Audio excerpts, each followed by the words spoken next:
ओम सूर्याय नमः। आइए भक्तों, आज रविवार के दिन हम सुनते हैं रविवार सूरज भगवान की व्रत कथा। एक था राजा, एक थी रानी। उनके पास सिपाही, घोड़े, दास दासियां, धन दौलत सब कुछ था। सिर्फ उन्हें संतान नहीं थी। इसी कारण राजा रानी बहुत ही दुखी रहते थे। संतान प्राप्ति के लिए उन्होंने हर तरह का दान धर्म, धार्मिक अनुष्ठान, जप, मंत्र, व्रत, पूजा पाठ किए, लेकिन कोई फायदा नहीं हुआ। अब राजा रानी दोनों ही बुढ़ापे की ओर बढ़ते गए। उम्र ढलते गया। बुढ़ापे की ओर बढ़ते गए तो क्या होता है। एक दिन दोनों गहन सोच में पड़ गए। अब हमारे इतने बड़े राज्य का क्या होगा? कौन बनेगा इस राज्य का वारिस? कौन लेगा प्रजा की जिम्मेदारी? राजा रानी दिन रात इसी चिंता में घुलने लगे। उन्हें खाने पीने की भी सुध नहीं रहती। तो एक सुबह होता है कि राजा के दरबार में एक साधु महाराज आते हैं। दासी रानी को इतला करती है तो वह दासी से कहते हैं, यह मेरा अंतिम दान धर्म है। इसके बाद मैं अपने हाथों से कोई दान धर्म नहीं करूंगी। रानी चावल भरा छाछ हाथ में लेकर बाहर आती है और साधु महाराज की झोली में भिक्षा डालने आगे बढ़ती है। तो उसके चेहरे पर छाई उदासी साधु की दृष्टि में आती है। वह पूछते हैं, रानी साहिबा, क्या हुआ? आप इतनी उदास क्यों हैं? तब रानी साधु महाराज को सारी कहानी बताती है और रोने लगती है। उस पर वह साधु महाराज कुछ पल गंभीर हो जाते हैं और कहते हैं, चिंता मत करो रानी, आपकी संतान की इच्छा पूरी हो जाएगी। आपकी कोख से एक पुत्र जन्म लेगा। मात्र वह 14 साल तक ही आप लोगों को मिलेगा। उसके आगे वह इस मृत्यु लोक में नहीं रह पाएगा। इससे बढ़कर आपको कुछ देना मेरे लिए संभव नहीं है। अपनी बात पूरी कर साधु महाराज अपनी झोली में हाथ डाले, थोड़ी सी भभूत निकालकर रानी को दे दी और कहा, आप दोनों इसे बांटकर ग्रहण करना, फिर आपको जल्द ही पुत्र की प्राप्ति हो जाएगी। इतना कहकर साधु महाराज अपनी राह को चले गए। उनके जाने के बाद रानी सोचने लगी, 14 साल तो क्या, 14 साल ही सही, उतने समय के लिए हमें पुत्र तो मिलेगा, यही काफी है। उतने साल तक मैं उसी जी जान से बड़ा करूंगी, उसे ढेर सारा लाड़ डुलार दूंगी, अपनी संतान की हर मुरादें पूरी करूंगी। उस रात अपना सारा राजकाज खत्म करके राजा जब रानी के महल में गए तो रानी ने क्या किया कि राजा को सारी बात बताई और साधु महाराज की दी हुई भभूत राजा को दिखाकर बोली। साधु महाराज ने यह भभूत हम दोनों को ग्रहण करने के लिए कहा है। राजा बोले, इतना दान धर्म किया, तप किया, कोई फल नहीं मिला। अब इस भभूत से हमें संतान प्राप्ति होगी क्या? उस पर रानी बोली, जब इतना सब कुछ कर ही लिए हैं तो अब यह भी सही। खामखाम उस साधु महाराज पे क्रोध क्यों करते हैं? राजा को अब किसी पर विश्वास नहीं था, लेकिन पत्नी को दुख ना पहुंचे इसलिए वह राजी हो गए। फिर राजा रानी दोनों नहाते धोते हैं, फिर अपने भगवान का नाम स्मरण करते हैं, अपने पुरखों को स्मरण करते हैं और उस साधु महाराज का नाम स्मरण करके वह भभूत बांटकर दोनों खाते हैं। उसके बाद दोनों निश्चिंत होकर सो जाते हैं। कुछ दिन बीतने के बाद और साधु द्वारा कहे अनुसार रानी गर्भवती हो जाती है। उस पर राजा रानी दोनों की खुशी दमन में नहीं समाती। राजा रानी से बोला, महारानी, सचमुच साधु महाराज की कृपा हो गई। तो 9 माह 9 दिन और 9 घंटे पूरे होकर रानी ने एक सुंदर गोरे चिट्टे पुत्र को जन्म दिया। राजा ने बड़ी धूमधाम से पुत्र का नामकरण किया। सारे राज्य में 8 दिन तक अन्न संतर्पण रखा, उत्सव मनाया गया। अब पुत्र की कुंडली देखने के लिए राज्य के सबसे विद्वान पंडित जी को बुलाया गया। तो कुंडली देखकर पंडित जी बड़े चिंतित हो गए। कहने लगे, महाराज, हमारा राजपुत्र सिर्फ 14 साल तक हमारे पास रहेगा। राजा को इस बात की भनक थी ही। रानी को भी साधु महाराज की बात याद थी। दोनों चुप रह जाते हैं। उसके बाद राजा और रानी बड़े लाड़ प्यार से बेटे की परवरिश करते हैं, उसकी हर ख्वाहिश पूरी करते हैं। थोड़े समय के लिए ही सही, भगवान ने संतान की अपनी मुरादें पूरी कर दी है, इससे वे समाधान मानते हैं। राजपुत्र दिन प्रतिदिन बड़ा होता है। जब वह 7 साल का हो जाता है तो राजा एक अच्छे गुरु की नियुक्ति करके उसे पढ़ाई लिखाई, राजशास्त्र, शास्त्र विद्या, घोड़सवारी इत्यादि 12 विद्याओं का शिक्षण देते हैं। जब वह शास्त्र विद्या में पारंगत हो जाता है और 12 साल की उम्र का हो जाता है, तब एक अच्छी सी राजकन्या खोजकर उसकी शादी कर देते हैं। तो 2 और साल बीत जाते हैं। बेटा 14 साल का हो जाता है। एक दिन राजपुत्र राजा से बोलता है, पिताजी, मैं अपना सारा राज्य घूमकर देखना चाहता हूँ। आज तक मैंने सिर्फ इस राजबाड़े के अतिरिक्त कुछ नहीं देखा। बेटे की बात सुनकर राजा चिंतित हो जाता है, क्योंकि पुत्र को 14वां साल शुरू हुआ था। अब कोई अनहोनी होने का वक्त नजदीक आ पहुंचा था। लेकिन राजा ये सब बातें पुत्र को बता नहीं सकता था। वह क्या करता है कि चेहरे पर खुशी लाकर बेटे से कहता है, हाँ हाँ जरूर जाओ बेटा, तुम्हें अपना सारा राज्य घूमकर देखना चाहिए। कहाँ क्या है ये सब जानना चाहिए। कल मेरे बाद तुम्ही को तो राजा बनना है। मात्र एक बात का ध्यान रखे, तुम जहाँ जा रहे हो, क्या कर रहे हो, ये बात अपनी पत्नी को नहीं बताना। पुत्र कहता है, ठीक है पिताजी, आपने जो कहा मैं वैसा ही करूँगा। तो क्या होता है कि राजपुत्र दिन भर अपनी पत्नी के साथ मौज मस्ती करता है, खुशियाँ मनाता है और रात को ठीक 12 बजे बिस्तर से उठकर बाहर चला जाता है। फिर पाँव फटने से पहले वापस अपने महल में आकर सो जाता है। ऐसे बहुत दिनों तक चलता रहा। अब पुत्र का 14वां साल खत्म होने में कुछ दिन बाकी रहते हैं। हे भक्तों, अब उसकी पत्नी यानी छोटी रानी रात में जाग जाती है। वह देखती है कि बिस्तर पर राजपुत्र नहीं है। वह महल में सब जगह देखती है तो राजपुत्र कहीं भी नजर नहीं आता। तो वह क्या करेगी, किससे कहेगी? वह चुपचाप रहती है। फिर भोर होने पर वह देखती है कि उसका पति अपनी जगह पर सोया हुआ है। वह पति से कुछ नहीं पूछती, लेकिन दूसरी रात भी वैसे ही होता है। तीसरी रात, चौथी रात, ऐसे बहुत दिनों तक चलता है। रानी बहुत ही चिंतित हो जाती है कि मेरे पति रात को कहाँ जाते हैं, किससे मिलने जाते हैं। उसके मन में ढेर सारे सवाल उठते हैं, लेकिन उसे पूछने में डर लगता है, शायद पति गुस्सा कर बैठे।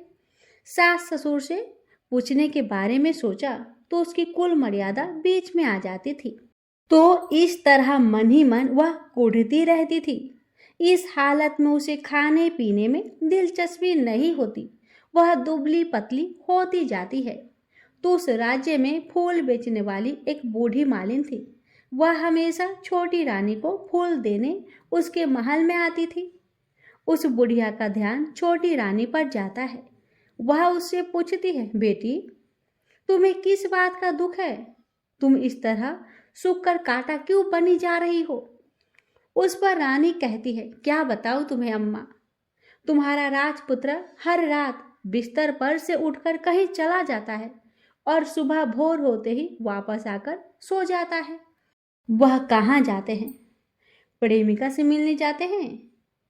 यह सोचकर मैं अन्न जल ग्रहण नहीं कर पाती और सूख सूख कर इस तरह कांटा बन गई हूँ। बुढ़िया सब बात सुनकर उसे एक उपाय बताती है। बेटी, तुम ऐसा करो, आज रात तुम सोना मत। उसके पीछे जाकर देखना कि वह कहाँ जाता है, क्या करता है। उसकी अच्छी तरह से पहरेदारी करना। पर मुझे नींद आ गई तो? तुम्हें नींद ना आए इसलिए काम करना, अपने बाएं हाथ की उंगली में एक जख्म करना, उस पर थोड़ी सी मिर्च छिड़कना। उससे तुम्हें बड़ी जलन होगी और उस पीड़ा से तुम्हें रात भर नींद नहीं आएगी। अब रानी ने बुढ़िया के कहे अनुसार करती है। उंगली की जलन से उसे बड़ी देर तक नींद नहीं आती, लेकिन बाद में वह सो जाती है। दूसरे दिन सुबह बुढ़िया फूल लेकर उसके महल में पहुंचती है और पूछती है, क्या हुआ बेटी, देख पाई पति कहाँ जाता है? रानी कहती है, नहीं अम्मा, पहले कुछ समय जलन के कारण मुझे नींद नहीं आई, पर कुछ देर पश्चात मैं सो गई। बुढ़िया कहती है, कोई बात नहीं, आज तुम उंगली पर पहले से थोड़ा बड़ा जख्म करना और ज्यादा मिर्च लगाना। तो रानी वैसे ही करती है, परंतु वह सिर्फ पति के बिस्तर से उठकर बाहर निकलने वक्त तक जाग पाई।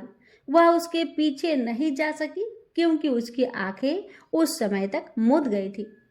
दूसरे दिन सुबह बुढ़िया आती है। उसके पूछने से पहले ही रानी रोकर कहती है, अम्मा, आज भी मैं उनके पहरेदारी ठीक से नहीं कर पाई। बुढ़िया कहती है, रोना नहीं बेटी, सब कुछ ठीक हो जाएगा। तुम आज रात जख्म और बड़ा करना और उस पर ज्यादा मिर्च रखना। और एक काम करना बेटी, वह जब जाने के लिए निकलता है तो उसका रास्ता रोकना। बुढ़िया ने जैसा बताया रानी ने वैसा ही किया। आज रात उसे नींद नहीं आती। पति रात 12 बजे बिस्तर से उठकर जब महल से निकलने के लिए चलने लगा तो वह बुढ़िया ने जैसे बताया वैसा ही करती है।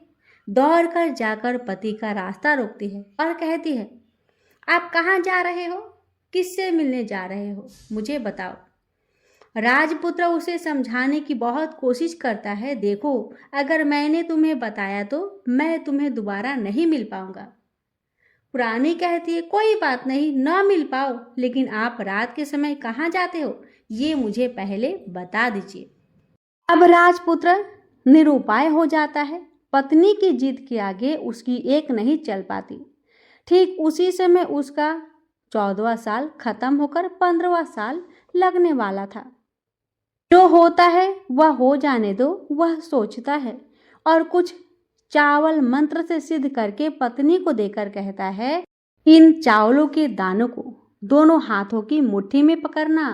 पहले दाएं हाथ में पकड़े चावल मेरे ऊपर फेंकना। मैं कौन हूँ तुम्हें पता चल जाएगा। बाद में बाएं हाथ में पकड़े चावल मेरे ऊपर फेंकना। मैं जैसा था तुम्हें मिल जाऊंगा, लेकिन यदि तुम बाएं हाथ के चावल मेरे ऊपर फेंकना भूल गई तो मैं तुम्हें कभी नहीं मिल पाऊंगा। तो रानी ने कही, ठीक है, मैं नहीं भूलूंगी और जैसा आपने बताया मैं वैसा ही करूंगी। हे भक्तों, रानी बड़े आत्मविश्वास के साथ कहकर दाएं हाथ में पकड़े चावल पति के ऊपर फेंक देती है तो राजपुत्र एकदम एक विशाल घोड़ा बन जाता है। एकदम उम्दा सफेद गर्दन पर लंबी आयल। देखते देखते वह तेजी से दौड़ने लगता है।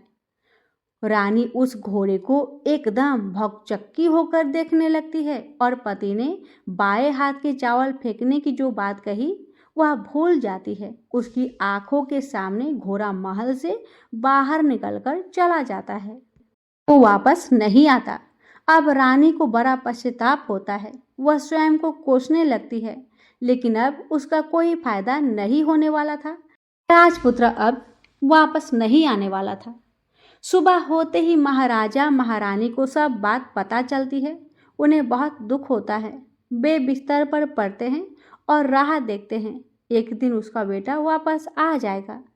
इस तरह 1 महीना गुजरता है, 2 महीने गुजरते हैं, 3 महीने गुजरते हैं, आखिर 6 महीने पूरे होते हैं।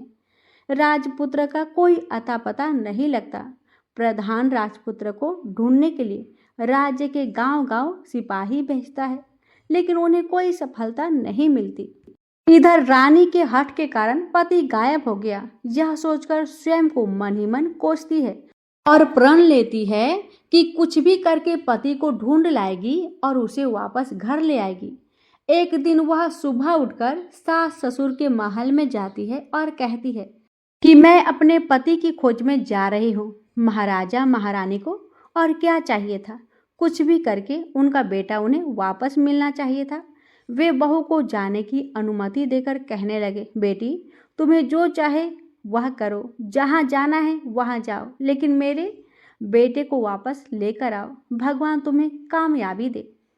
अब रानी क्या करती है कि अपना शाही भेष बदलकर एक सेठानी बन जाती है। कुछ दास दासियों को, कुछ नौकरों को साथ में लिया, कुछ सामान साथ लिया। राज्य की सीमा पर जाकर वहां एक भोजनालय खोल दिया। वहां आने वाले सब यात्रियों को खाना मुफ्त में देने लगी। मात्र एक शर्त रखी कि खाने वाले को उसकी देखी कोई अजीब चीज उसकी मालकिन को या राजकन्या को बतानी पड़ेगी। तो वहां आने वाला हर नागरिक अपनी तरफ से मैंने यह देखा, मैंने वह देखा कहकर वहां से मुफ्त खाना खाकर जाता था। परंतु रानी को जो बात चाहिए थी वह अब तक नहीं मिली थी। ऐसे ही कुछ दिन बीत गए तो इधर क्या होता है कि रानी के महल फूल लेकर जाने वाली बुढ़िया के एक बेटा और बहू थे। उनका एक छोटा बेटा था, यानी बुढ़िया का एक छोटा पोता था। तो बेटा और बहू सुबह काम करने निकलते थे तो पोते को संभालने की जिम्मेदारी बुढ़िया पर रहती थी। बुढ़िया दिन भर पोते को संभालती थी। एक दिन होता है क्या कि बुढ़िया को पान खाने की आदत थी, तो पान लगाने के लिए चूना चाहिए था। वह उसे तैयार करने के लिए सिपिया लेकर आई। इन सिपियों भूनने के लिए गोबर की कंडे चाहिए थे। कंडे इकट्ठा करने के लिए वह बांस की टोकरी लेकर चारवाहे के मैदान में गई। वहां बहुत सारे कंडे थे। उन्हें जमा करते करते उसे घर आने में अंधेरा हो गया। इस और शाम होते ही काम से वापस बेटा बहू घर पहुंचे तो देखा कि बच्चा घर पर अकेला है और रो रहा है। वे दोनों गुस्से से लाल पीले हो गए। इतने में बुढ़िया घर आ पहुंची। बेटे ने पूछा, पोते को घर अकेला छोड़कर कहाँ गई थी? बुढ़िया बताने लगी कि मैं गोबर के कंडे इकट्ठे करने गई थी। इस पर बेटा बोला, दोबारा बच्चे को अकेला घर पर छोड़कर यदि कहीं गई तो मैं तुम्हें बहुत पीटूंगा। बुढ़िया कहने लगी, नहीं बेटा, फिर कभी ऐसा नहीं करूंगी। लेकिन दूसरे ही दिन बुढ़िया वह बात भूल गई। फिर चारवाहे के मैदान पर कंडे इकट्ठा करने चली गई। शाम को जब बेटा बहू काम से वापस लौटे तो देखते हैं कि बच्चा घर पर अकेला है और रो रहा है। अब उसके बेटे की सहन शक्ति खत्म होने लगी और बुढ़िया के वापस आने पर उसे घर से निकाल दिया। बुढ़िया रात भर घर के बाहर अंधेरे में बैठी रही और सुबह होते ही हाथ में टोकरी लेकर कंडे इकट्ठा करने के लिए निकल पड़ी। उस दिन उस पर कंडे इकट्ठा करने का मानो पागलपन सवार था। कंडे इकट्ठा करते करते कब अंधेरा हो गया उसे मालूम नहीं चला। उसे जब ध्यान आया तो गांव का रास्ता भी ठीक तरह से दिखाई नहीं दे रहा था। वह अंधेरे में आंखें फाड़कर देखती देखती किसी तरह आगे निकल पड़ी। तो क्या होता है कि एक कपिला गाय छन छन की आवाज करके गले की घंटी बजाते ठुमक ठुमक कर उस मैदान पर आ गई। उसे देखकर बुढ़िया सोचने लगी कि इस गाय के पीछे पीछे जाऊंगी तो गांव तक पहुंच जाऊंगी। तब बुढ़िया उसके पीछे पीछे जाने लगी। वह गाय क्या करती है कि उस मैदान से लेकर एक एक करके 6 मैदान पार करती है। आखिर वह 7वें मैदान पर पहुंचती है तो क्या होता है कि उस मैदान पर एक बड़ा सा पत्थर था। गाय जाकर उस पत्थर को अपनी सींग मारती है। सींग मारा तो वह पत्थर दूर हट गया और पाताल में नीचे जाने की सीढ़ियां दिखाई देने लगी। तब वह गाय उन सीढ़ियों से नीचे जाने लगी। बुढ़िया वह सब देखती रही और झट जाकर गाय की पूंछ पकड़ लिया। पूंछ पकड़कर वह गाय के साथ नीचे पाताल में पहुंच गई। पाताल में पहुंचते ही तुरंत गाय की पूंछ छोड़ दी और इधर उधर देखने लगी। वहीं से बुढ़िया ने देखा कि पाताल में सब जगह जगमगाहट है। दिया दीप जलते हैं और तेज रोशनी गाय के ऊपर पड़ती है और वहां अद्भुत घटनाएं घटने लगी। गाय के नीचे जाते ही उसके गले में अपने आप साकल पड़ गई और छम छम करके कोई दुधारी में गाय का दूध दोहने लगी। लेकिन जो कोई भी वह कर रहा है वह मात्र दिखाई नहीं दे रहा। बुढ़िया बहुत घबरा गई, कहाँ आकर फंस गई वह सोचने लगी और यहाँ वहाँ छिपने के लिए जगह ढूंढने लगी। लेकिन उसे कहीं भी जगह नहीं मिली, हर जगह उजाला ही उजाला था। तो वह यूं एक कोने में खड़ी रह गई और जो कुछ सामने हो रहा था उसे चुपचाप देखने लगी। कुछ पल के बाद वहां झट से एक उम्दा सफेद घोड़ा आया। वहां 2 कुंड थे, उसमें से एक कुंड में उस घोड़े ने छलांग लगाई और ऊपर आ गया। अब उसे राजपुत्र का रूप प्राप्त हो गया। राजपुत्र बनने के बाद उसने दूसरे कुंड के पानी में स्नान किया, वहां रखे नए कपड़े पहने। नजदीक ही एक सुंदर पलंग था, उस पर आकर वह बैठ गया। उसके सामने अपने आप 5 पकवानों की थाली आ गई, दूध की एक प्याली आ गई, 5 सुपारी आ गए। उसके सामने एक दिया जलता रहा। राजपुत्र ने खाना खाया, दूध पिया, 5 सुपारी खाया और बिस्तर पर लेट जाने से पहले सूर्य देव का स्मरण करके सामने जलते दिए से पूछा, दिए दिए दीपंकर, मेरे माता पिता क्या कर रहे हैं? दिया बताने लगा, बेटे की शोक में डूबे हैं। राज्य कौन संभाल रहा है? राज्य प्रधान संभालता है। मेरी पत्नी क्या करती है? उसने चौराहे पर भोजनालय शुरू किया है और आते जाते लोगों से वह नई खबर के बारे में पूछती है। दिए के यह कहते ही राजपुत्र कहने लगा, ठीक है। उसके बाद वह सो गया। बुढ़िया कोने में खड़ी रहकर यह सब देखती रही। ऐसी अद्भुत घटना उसने जिंदगी में पहली बार देखी थी। उसे अंदर ही अंदर चुलबुलाहट होने लगी। वह अपनी भूख प्यास भूल गई और आगे क्या होता है से उत्सुकता से देखने लगती है। लेकिन उसके बाद और कुछ घटनाएं नहीं घटती। रात गुजर गई और सुबह हो गई। सुबह होने पर पलंग पर सोया राजपुत्र उठा और फिर से पहले वाले कुंड में छलांग लगाई। तो अब वह फिर से घोड़ा बनकर कुंड से बाहर आ गया और बाहर आते ही वह तेजी से उस पाताल नगरी से बाहर निकल गया। लेकिन वह कहाँ गया बुढ़िया को कुछ पता नहीं चला। उसके बाद पिछली रात की तरह कोई उस गाय का छमछम करके दूध दोहने लगा। जैसे ही दूध दोहना खत्म हुआ उसके गले के साकल अपने आप खुल गए और वह गाय तेजी से ऊपर जाने वाली सीढ़ियों की ओर भागने लगी। गाय को दौड़ते देखकर बुढ़िया सोचने लगी, अब गाय के साथ यहाँ से ऊपर जाना ही समझदारी है, नहीं तो कोई मुसीबत आकर मेरे ऊपर टपक जाएगी। झट से उसने गाय की पूंछ पकड़ ली और गाय के साथ ऊपर आ गई। गाय जब ऊपर मैदान में पहुंची तो उस सुरंग का रास्ता अपने आप बंद हो गया और उसके मुंह पर एक बड़ा सा पत्थर पूर्वतः खड़ा हो गया। ऊपर आकर वह गाय जंगल की ओर निकल गई तो इधर बुढ़िया एकदम बावली सी हो गई। उसने पाताल नगरी में जो कुछ देखा वह जल्द से जल्द किसी को बताने के लिए उतावली हो उठी। उसे एकदम याद आया कि नगर की सीमा पर कोई औरत भोजनालय चलाती है और नई बात बताने वाले को अच्छा खाना पीना मुफ्त में देती है। वह सोचने लगी कि क्यों ना मैं यह बात उस औरत को जाकर बताऊं। यदि उसे यह बात पसंद आ गई तो बाकी जीवन खाने पीने की झंझट से मुक्ति मिलेगी। बुढ़िया ने मन में तय किया और तुरंत भोजनालय के द्वार पर टंगे नगाड़े के सामने खड़ी हो गई और जोर जोर से नगाड़ा बजाना शुरू किया। नगाड़े का इस तरह शोर सुनकर मालकिन यानी छोटी रानी मन से प्रसन्न हो जाती है कि शायद कोई बड़ी बात लेकर आया है। रानी सिपाहियों को आदेश देती है, जाइए और जो कोई आया है उसकी अच्छी खातिरदारी कीजिए।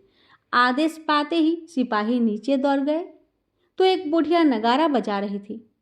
उन्होंने पूछा, क्यों रे बुढ़िया, क्या हुआ, क्यों नगाड़ा बजा रही हो? बुढ़िया बोली, कुछ नहीं बेटा, यहाँ खाना मिलता है ना, इसलिए आई हूँ। खाना चाहिए, मिलेगा, लेकिन तुझे कोई नई बात बतानी पड़ेगी। बुढ़िया बोली, हाँ बताऊंगी। एक बात मालूम है मुझे, इस पर सिपाही उसे अंदर लेकर आए। उनको मालकिन का आदेश था कि जो कोई बूढ़ा बुजुर्ग वहां आए उनके साथ अच्छी तरह पेश आना, उनका अच्छा आदर आतिथ्य करना। तो सिपाही ने इस बुढ़िया का भरपूर आदर आतिथ्य किया। उसे बड़ी सी थाली भरकर व्यंजन परोसते हैं। बुढ़िया कुछ दिनों से भूखी थी, वह खाने पर टूट पड़ी। खाना खाने के बाद सिपाही ने उसे नई साड़ी पहनने को दी। उसके बाद उसे लेकर रानी के पास आए। बुढ़िया और रानी ने तुरंत एक दूसरे को पहचान लिया। बुढ़िया बोली, बेटी तुम? और रानी बोली, अम्मा तुम?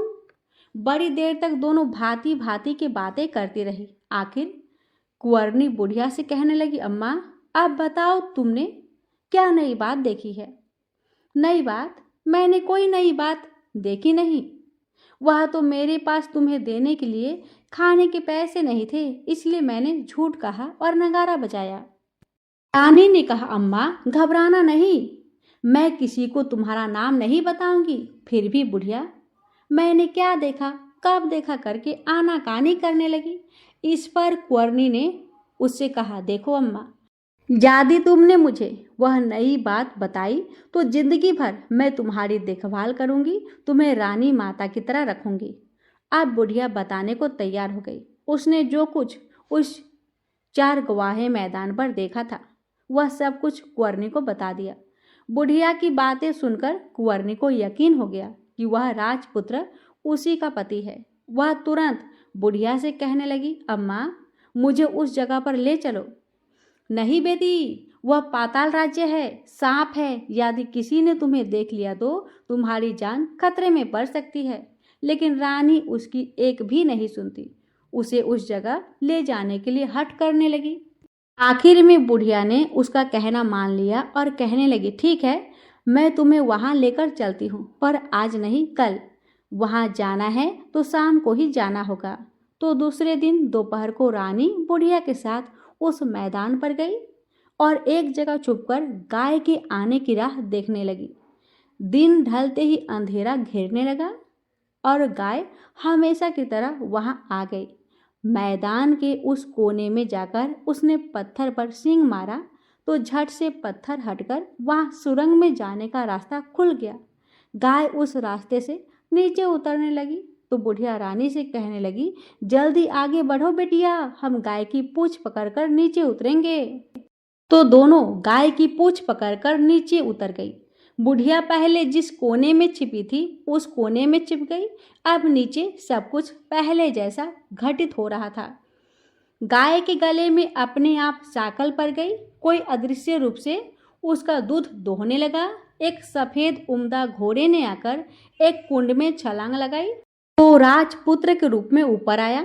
वह राजपुत्र दूसरे कुंड में नहाने लगा। बाद में उसके सामने खाने की थाली आ गई, दूध की प्याली आ गई, पान बीरा आ गया। राजपुत्र सब ग्रहण करके सोने के लिए पलंग पर गया। सोने से पहले सूर्य देव का स्मरण करके वह दिए से पूछने लगा, दिए दिए दीपांकर, मेरे माता पिता क्या कर रहे हैं?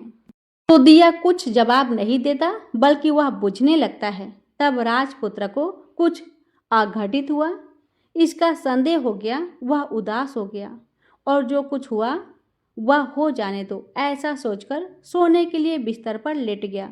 अब रानी का संयम छूट गया। वह दौड़कर पति के पास गई और उसके पैर पकड़ने के लिए आगे बढ़ने लगी। राजपुत्र तुरंत ही पत्नी को पहचान गया और वह झट से पीछे हट गया और चिल्लाने लगा, नहीं नहीं, मुझे मत छूना वरना सर्वनाश हो जाएगा। रानी दोनों हाथ जोड़कर पति से अपनी भूल स्वीकार करने लगी। स्वामी, मुझसे भूल हो गई। मुझे आपसे नहीं पूछना चाहिए था कि आप रात को कहाँ जाते हो। मैं अपनी भूल स्वीकार करती हूँ। मुझे मेरी भूल की सजा मिल गई है। अब आप घर चले। आपके वियोग में आपके माता पिता ने बिस्तर पकड़ लिया है। आपकी प्रजा भी बहुत दुखी है। उस पर राजपुत्र कहने लगा, वही तो, एक बार तुमने गलती कर बैठी हो, अब दोबारा मत करना, नहीं तो अब मैं तुम्हें जो दिख रहा हूं वह भी नहीं दिखूंगा।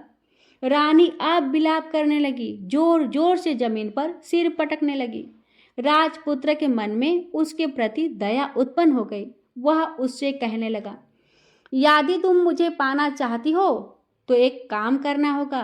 काम कठिन है लेकिन वह तुम्हें अकेले करना होगा। कहो स्वामी, कितना भी कठिन काम हो मैं वह पूर्ण करूंगी, रानी कहने लगी।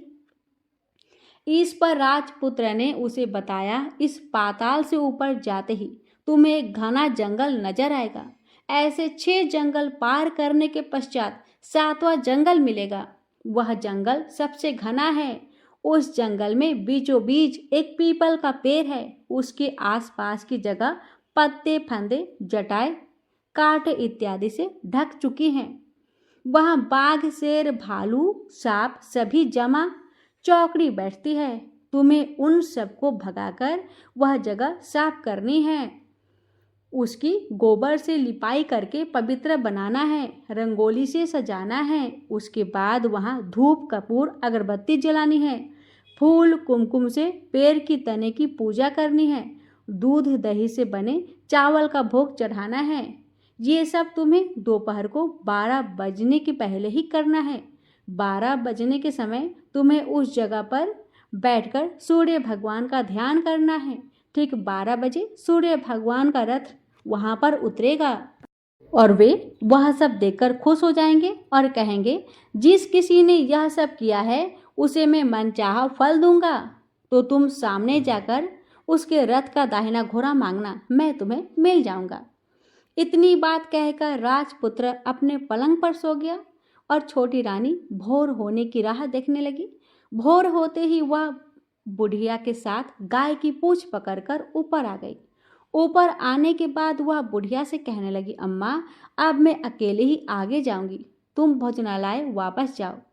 वह जंगल में जाकर राजपुत्र की बताई जगह ढूंढने लगी और स्वयं आरी से वह जगह साफ कर दी। बाद में राजपुत्र ने जैसे बताया वैसी लिपाई पुताई करके वापस आ गई। दूसरे दिन पाँव फटने से पहले उठी और जंगल में उस जगह पहुंची। वहां जाकर इत्र, गुलाब का पानी छिड़ककर वह जगह सुगंधित की। धूप, अगरबत्ती जलाकर उसे पवित्र किया और पूजा की सब सामग्री वहां तैयार रखकर सूर्य भगवान का ध्यान करने बैठ गई। जैसा कि पति ने बताया था, दोपहर को ठीक 12 बजे सूर्य भगवान का रथ उस पीपल के पेड़ पर आकर रुका है।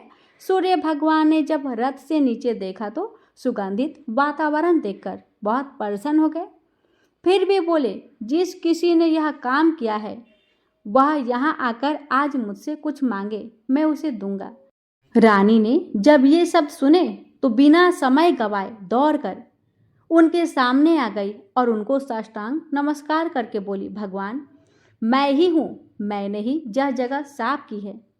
अच्छा, तो तुम्हें जो चाहिए वह मांगो। भगवान, मुझे आपके रथ का दाहिना घोड़ा चाहिए।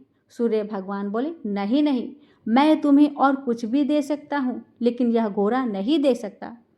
मेरे रथ के 12 घोड़े हैं, तुम चाहो तो कोई और घोड़ा मांग लो, लेकिन यह दाहिने घोड़ा नहीं, वह मैं तुम्हें नहीं दे सकता। छोटी रानी ने एक नहीं सुनी। वह सूर्य देव से एक ही बात कह रही थी, वह दाहिना घोड़ा ही दे दीजिए, नहीं तो मैं आपके पैरों में गिरकर अपनी जान दे दूंगी। अब सूर्यदेव धर्म संकट में पड़ गए। उन्होंने वचन दे दिया था, अब वह अपने वचन से पलट भी नहीं सकते थे। ठीक है, दे दिया तुम्हें घोड़ा, सूर्यदेव ने कहा। फिर एक बात और भी कही, देखो, मैंने तुम्हें घोड़ा तो दे दिया लेकिन वह तुम्हें यहाँ नहीं मिलेगा, तुम्हें उसे पाताल में जाकर लाना होगा। रानी बोली, पाताल में ही क्या भगवान, मैं उन्हें पाने के लिए कहीं भी जा सकती हूँ। रानी को वचन देकर सूर्यदेव अपने मार्ग चले गए और इधर रानी जंगल से अपने भोजनालय में आ गई। फिर वह बुढ़िया को लेकर उस मैदान पर आ गई। जल्दी ही शाम हो गई। शाम होते ही वहां गाय आ गई और उसने सींग मारकर सुरंग का पत्थर हटाया तथा नीचे उतरने लगी। रानी और बुढ़िया जल्दी जल्दी उसकी पूंछ पकड़कर नीचे उतर गए। नीचे पाताल में सब घटनाएं पहले की तरह ही घटने लगी। घोड़े का एक कुंड में नहाकर राजपुत्र बन जाना, हाथ धोकर पलंग पर जाकर बैठना, तो उसे खाने की थाली, दूध की प्याली आना, पान बीरा आना। लेकिन आज एक बात नई घटी। आज 2 थाली, 2 दूध की प्याली, 2 पान बीरे उसके सामने आए। वह कुछ नहीं बोला। अपने हिस्से की थाली खा पीकर और पान बीड़ा चबाकर वह सोने चला गया और हमेशा की तरह दिए से पूछने लगा, दिए दिए दीपंकर, मेरे माता पिता क्या करते हैं? दिया ने बताया, वे दोनों तुम्हारे शोक में मरने की स्थिति में पहुंच गए हैं। ऐसा सुन झट से उसकी आंखों से आंसू टपकने लगे। फिर वह पूछने लगा, दिए दिए दीपंकर, मेरा राज्य कौन चला रहा है? तुम्हारा राज्य प्रधान चला रहा है और सब कुछ हड़प चुका है। वह प्रजा पर बहुत अत्याचार कर रहा है।